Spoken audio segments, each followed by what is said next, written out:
Partie 1. Introduction. Tu t'es déjà demandé pourquoi certaines personnes semblent traverser la journée avec une calme puissance, même quand tout autour d'elles s'effondre. Elles ne sont pas nées ainsi. Elles ont construit, dans le silence, des rituels matinaux qui les blindent mentalement, avant même que le monde ne se réveille. Aujourd'hui, tu vas découvrir 9 rituels stoïciens du matin pour commencer ta journée avec une clarté radicale, un calme profond et une force intérieure qui ne dépend ni des autres ni des circonstances. Ces rituels ne sont pas des petites habitudes mignonnes, mais des décisions conscientes pour reprendre le contrôle de ton esprit, de tes émotions et de ton temps dès la première heure. Ce que tu vas apprendre ici n'est pas théorique. Imagine-toi te lever sans courir, sans scroll automatique, sans anxiété diffuse. Imagine te sentir déjà centré, lucide et intentionnel avant même d'ouvrir tes mails ou de parler à qui que ce soit. C'est exactement ce que ces rituels vont t'offrir si tu les appliques avec sérieux. Avant d'entrer dans chacun d'eux, garde une chose en tête. Un matin stoïcien n'est pas un matin parfait. C'est un matin choisi. Ce n'est pas un jour où tout se passe comme prévu, mais un jour où tu décides de rester maître de toi, quoi qu'il arrive. Partie 2. Histoire d'ouverture. Imagine une petite ville au nord de la France, encore plongée dans la pénombre bleutée de l'aube. Dans un appartement au 4e étage, un homme se réveille avant que son réveil ne sonne. Il s'appelle Julien. Pendant des années, Julien commençait ses journées comme la plupart des gens. Alarme repoussée 3 fois, téléphone attrapé avant même de poser le pied au sol, notifications, mails, réseaux sociaux, comparaisons silencieuses, frustration diffuse. Quand il sortait enfin de chez lui, il était déjà épuisé mentalement, alors que la journée ne faisait que commencer. Il se sentait constamment en retard, envahi, sous pression. Il avait l'impression de subir sa vie plutôt que de la vivre. Un matin, après une énième crise d'angoisse dans le métro, il se surprit à penser « Je ne peux pas continuer comme ça. Soit je change, soit je vais me briser. » Le soir même, en cherchant des réponses, il tomba sur des textes de philosophes stoïciens. Une phrase le frappa comme une gifle. L'idée que ce qui compte vraiment, ce n'est pas ce qui arrive, mais la façon dont on choisit d'y répondre. Il réalisa que ses matinées étaient exactement l'inverse de ça. Il réagissait à tout, ne décidait rien. Julien prit alors une décision radicale, transformer ses matins avant d'essayer de transformer sa vie entière. Il se promit une chose simple, chaque jour, dès le réveil, je vais agir comme si mon esprit m'appartenait vraiment. Il commença par de petits changements. Se lever au premier son du réveil, laisser son téléphone dans une autre pièce, écrire 3 lignes dans un carnet. Au début, ce fut difficile, presque contre nature. Mais au fil des semaines, quelque chose changea. Il ne se sentait plus immédiatement écrasé au réveil. Sa respiration était plus calme, son esprit plus clair. Au travail, il réagissait moins impulsivement. Les mêmes problèmes existaient toujours, mais il ne les vivait plus de la même façon. Les gens autour de lui remarquèrent le changement avant même qu'il n'en parle. « Tu as l'air plus posé », lui disait-on. En réalité, rien de miraculeux n'était arrivé.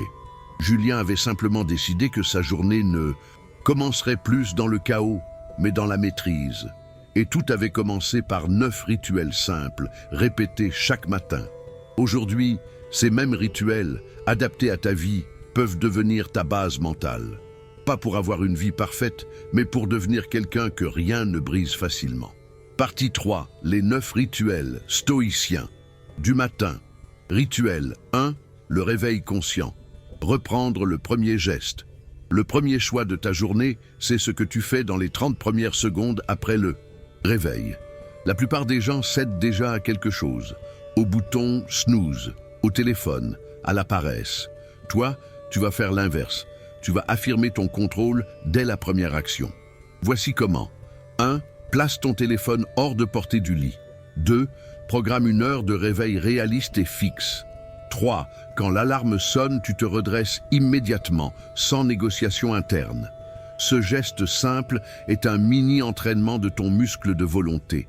Si tu commences déjà par perdre contre toi-même à Et 6 heures ou 7 heures du matin, ne t'étonne pas de te sentir faible et dispersé toute la journée. À l'inverse, si dès la première seconde tu agis, tu envoies un message clair à ton cerveau « c'est moi qui décide ». Une fois assis sur le bord du lit, ne fonce pas immédiatement dans l'action. Reste 20 à 30 secondes immobile, dos droit, pieds au sol. Respire lentement, sens simplement le fait d'être vivant. Ce petit espace entre le sommeil et le mouvement est ton premier moment de lucidité. Ne le gaspille pas. Ce rituel n'a rien de spectaculaire, mais il est fondamental. Tu ne peux pas prétendre maîtriser ta journée si tu ne maîtrises pas ton propre réveil. Rituel 2. La respiration stoïcienne. Calmer le corps, clarifier l'esprit. Ton corps ne sait pas faire semblant. Si ta respiration est courte, rapide, superficielle, ton système nerveux est en alerte. Tu peux te dire « je suis calme », ton corps, lui, sait que tu mens. Un stoïcien ne cherche pas à se raconter des histoires, il ajuste sa physiologie. Avant de regarder un écran, avant de parler, offre-toi 3 à 5 minutes de respiration volontaire. Assieds-toi dos droit, épaules relâchées. Ferme les yeux si tu veux. Puis, applique un schéma simple. Inspire par le nez, en comptant jusqu'à 4. Garde l'air 4 secondes. Expire par la bouche, en comptant jusqu'à 6. Repose 2 secondes. Répète ce cycle une dizaine de fois. Ne cherche pas l'extase, cherche la stabilité. Tu vas peut-être constater que ton esprit part dans tous les sens. Ce n'est pas un problème. Le but n'est pas d'arrêter de penser, mais de montrer à ton corps que tu n'es pas en danger. Plus tu répètes ce rituel, plus tu t'aperçois de 2 choses. Premièrement, ton anxiété matinale perd de sa force.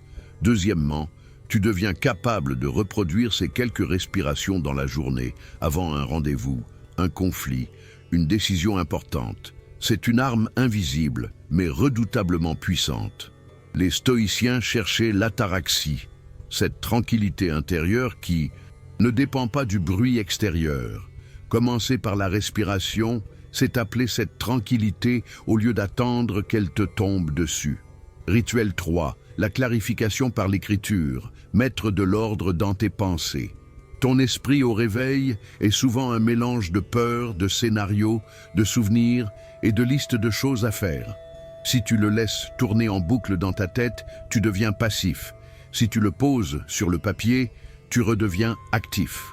L'écriture matinale stoïcienne n'est pas un journal intime émotionnel, c'est un outil de clarté. Prends un carnet réservé à tes matinées, pas ton téléphone, rien de distractif. Puis, réponds chaque matin à 3 questions simples. 1. Qu'est-ce que je ressens vraiment ce matin? 2. Qu'est-ce qui m'inquiète aujourd'hui? 3. Quelles 3 actions concrètes feraient de cette journée une journée bien menée? Tu n'écris pas pour être poétique ou brillant. Tu écris pour vider ta tête de ce qui tourne en boucle et transformer le flou en mots clairs.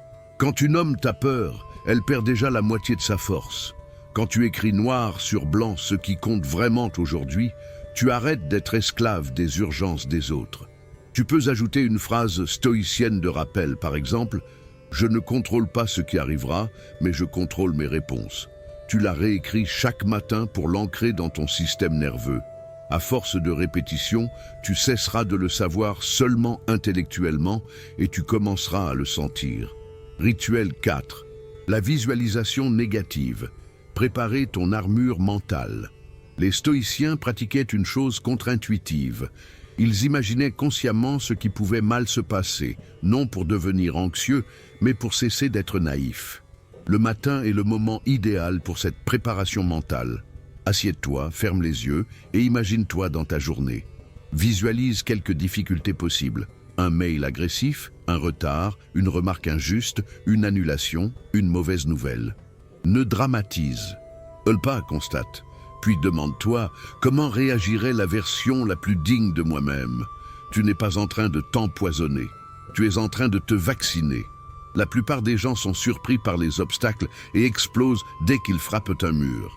Toi, tu sais que l'obstacle fait partie du chemin. Tu le prévois. Tu te prépares à rester calme, à répondre plutôt que réagir. Par exemple, imagine une critique au travail. Visualise ton premier réflexe impulsif, puis remplace-le par la réaction. Choisis. Respiration profonde, écoute, réponse courte et posée. Plus tu répètes ce scénario en amont, plus le moment venu, ton cerveau saura quoi faire. Ce rituel ne rend pas la vie moins dure, mais il t'empêche de la rendre encore plus dure par tes propres réactions. Rituel 5, la question de valeur. Qui est-ce que je décide d'être aujourd'hui? Une journée n'est pas seulement une suite de tâches, c'est un terrain d'entraînement pour ton caractère. Les stoïciens ne se demandaient pas « qu'est-ce que je dois faire ?» avant tout, mais quel type d'homme ou de femme je veux incarner? Chaque matin, pose-toi cette question précise. Quelle vertu je choisis de pratiquer aujourd'hui? Choisis-en 1 à 3, pas plus. Par exemple, calme, courage, honnêteté, patience, rigueur, bienveillance, puis lie-les à des situations concrètes de ta journée. Calme. Dans la réunion de 10 heures, je ne couperai personne. Courage. Je dirai enfin ce que je dois dire à cette personne. Patience. 2. Je ne répondrai pas sèchement aux messages pressants. Tu n'es plus seulement en train de faire ta journée, tu es en train de te forger. Tu cesses de te définir par tes problèmes et tu commences à te définir par tes réponses. Cette différence subtile change tout. À la fin de la journée, tu pourras te demander « Ai-je été fidèle aux vertus que j'ai choisies ce matin ?» Tu auras parfois échoué. Ce n'est pas grave. L'important, c'est que chaque matin, tu recommences à aligner ton intention et ton comportement. Rituel 6, le silence protégé. Aucun écran, aucun bruit non choisi. Un matin stoïcien n'est pas un matin saturé d'informations. Si ta première action, c'est d'ouvrir les réseaux, les actualités ou les messages, tu invites le chaos mental chez toi avant même d'avoir ouvert la porte. Fixe-toi une règle simple. Pendant les 30 à 60 premières minutes après ton réveil, aucun écran. Pas d'actualité, pas de réseaux sociaux, pas de réponse aux messages. Le monde peut attendre. Ta stabilité, non. À la place, remplis ce temps par des choses qui nourrissent ton esprit. Silence, lecture de quelques lignes inspirantes, écriture, respiration, étirement. Tu dois traiter ton attention comme quelque chose de précieux, pas comme une ressource distribuée gratuitement au premier algorithme qui passe. Le silence du matin est un luxe que tu peux créer, même dans un petit appartement, même avec peu de temps. Il ne tient pas tant à l'absence de son qu'à l'absence de sollicitation inutile. C'est un moment où tu te permets d'exister sans être immédiatement disponible pour le monde. Si tu protèges ce silence, tu remarqueras que, plus tard dans la journée, le bruit extérieur t'atteint moins. Tu n'as plus la sensation d'être constamment tiré dans tous les sens, car tu as construit un noyau calme au réveil. Rituel 7, le geste corporel. Habituer le corps à obéir à l'esprit. Les stoïciens savaient que l'esprit et le corps ne sont pas séparés. Un esprit faible dans un corps, apathique, devient vite prisonnier de ses humeurs. Tu n'as pas besoin de devenir un athlète, mais tu dois envoyer chaque matin un message clair à ton corps. On bouge. Choisis un petit rituel physique réalisable tous les jours, sans condition. 5 à 10 minutes d'étirement lent. Une courte marche, même autour de ton immeuble.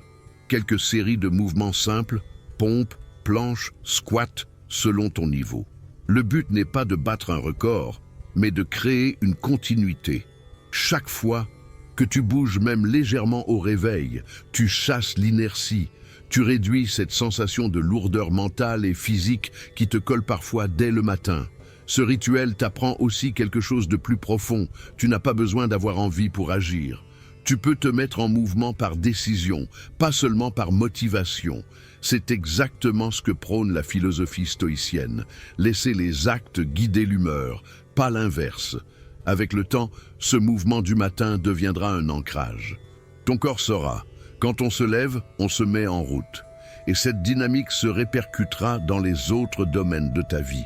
Rituel 8, le focus unique. Définir ta priorité absolue du jour. Une des grandes sources de stress, c'est de se réveiller avec 10 priorités concurrentes, toutes urgentes, toutes importantes. Résultat, Tu touches un peu à tout, tu termines peu de choses et tu te couches avec le sentiment d'avoir couru partout pour pas grand-chose. Un stoïcien sait que son énergie est limitée. Il ne disperse pas ses forces. Chaque matin, après avoir écrit et respiré, répond à cette question. Si je ne faisais qu'une seule chose importante aujourd'hui, ce serait quoi? Écris-la clairement, en une phrase d'action. Terminer telle partie de ce projet. Avoir cette conversation difficile. Régler cette tâche administrative que je repousse. Cette priorité n'est pas forcément spectaculaire, mais elle doit être significative. Puis, organise ton matin pour avancer sur cette chose en premier, dès que tu entres dans le mode travail. Pas après les mails, pas après avoir tout rangé, pas quand tu auras le temps. D'abord, si tu réalises cette seule priorité dans la journée, tu pourras déjà te considérer comme victorieux, même si le reste n'est pas parfait. Ce rituel t'apprend à faire la différence entre l'essentiel et l'accessoire, entre ce qui construit ta vie et ce qui l'encombre. Rituel 9, le moment de gratitude. Lucide, voir ce qui est déjà là. Le stoïcisme n'est pas une philosophie froide et sans cœur. C'est une discipline qui oblige à regarder la réalité en face, y compris la part lumineuse. Le matin est l'un des meilleurs moments pour se rappeler que tout n'est pas manque, problème et urgence. Avant de te jeter dans l'action, prends 30 à 60 secondes pour identifier 3 choses pour lesquelles tu peux éprouver une gratitude lucide. Pas des phrases vides, mais de vraies constatations. Je peux marcher, respirer, penser. J'ai encore du temps devant moi pour corriger ce que j'ai mal fait hier. Je ne suis pas seul dans le monde, même si tout n'est pas parfait. Tu peux simplement les dire à voix basse ou les noter dans ton carnet. L'objectif n'est pas de te forcer à être positif, mais de rééquilibrer ton regard. Le cerveau humain repère spontanément le danger, le manque, la menace. Si tu ne compenses pas volontairement, tu vivras chaque journée comme une agression. La gratitude lucide ne nie pas les difficultés. Elle les place dans un contexte plus large. Oui, tout n'est pas comme je veux, mais tout n'est pas perdu non plus. Et ce simple changement de perspective peut suffire à t'empêcher de glisser dans le cynisme ou la victimisation. Partie 4. Comment intégrer ces rituels sans t'essouffler? Tu viens de découvrir 9 rituels. Si tu essaies de tout appliquer d'un coup, tu vas probablement tenir 3 jours, puis abandonner. Un esprit stoïcien n'est pas un esprit impulsif. Il construit. Commence avec 3. Rituel maximum. Le réveil conscient, la respiration stoïcienne, la clarification par l'écriture. Garde-les pendant 2 semaines. Ne cherche pas la perfection. Tu vas rater des jours. Ce n'est pas grave. Le plus important, c'est de revenir le lendemain comme si tu recommençais une pratique importante, pas comme si tu rattrapais un échec. Quand ces 3 premiers gestes te sembleront naturels, ajoute un 4e rituel, puis un 5e. Adapte la durée à ta réalité. Certains auront une 60 minutes, d'autres 15. Peu importe. Ce qui compte, ce n'est pas la longueur du rituel, c'est sa cohérence avec tes valeurs. Rappelle-toi, tu ne fais pas ces rituels pour avoir une jolie routine. Tu les fais pour ne plus vivre tes journées comme un automate, ballotté entre les humeurs des autres, les notifications et les imprévus. Chaque matin est une nouvelle opportunité de redevenir le protagoniste de ta propre vie. Un jour, sans même t'en rendre compte, tu te surprendras à rester calme, dans une situation où, avant, tu aurais explosé. Tu constateras que tu es capable de recadrer une pensée négative avant qu'elle ne t'empoisonne la journée. À ce moment-là, tu comprendras. Tes matins stoïciens ont commencé à changer bien plus que ton réveil. Ils ont commencé à changer qui tu es. Partie 5. Message de clôture et appel à l'action. Si tu es arrivé jusqu'ici, cela dit déjà quelque chose de toi. Tu n'es pas juste en quête de distraction ou de phrases motivantes à consommer puis oublier. Tu cherches des outils concrets pour reprendre ta vie en main. Tu n'as pas besoin d'attendre lundi prochain, le 1er du mois ou une nouvelle année pour commencer. Demain matin est déjà une frontière. Tu peux te réveiller comme d'habitude. téléphone à la main, esprit envahi avant même d'avoir respiré consciemment, où tu peux te redresser, respirer, écrire 3 lignes, choisir une vertu, fixer ta priorité. Les problèmes ne disparaîtront pas comme par magie, mais toi, tu ne seras plus le même face à eux. Alors décide maintenant, quel sera ton premier rituel stoïcien demain matin? Écris-le déjà quelque part, ce soir. Visualise-toi en train de le faire. Et demain, quoi qu'il arrive, honore ce pacte silencieux que tu viens de passer avec toi-même. Parce qu'au fond, c'est ça, vivre de manière stoïcienne, ne plus attendre que le monde change, mais devenir chaque matin un peu plus solide que la veille.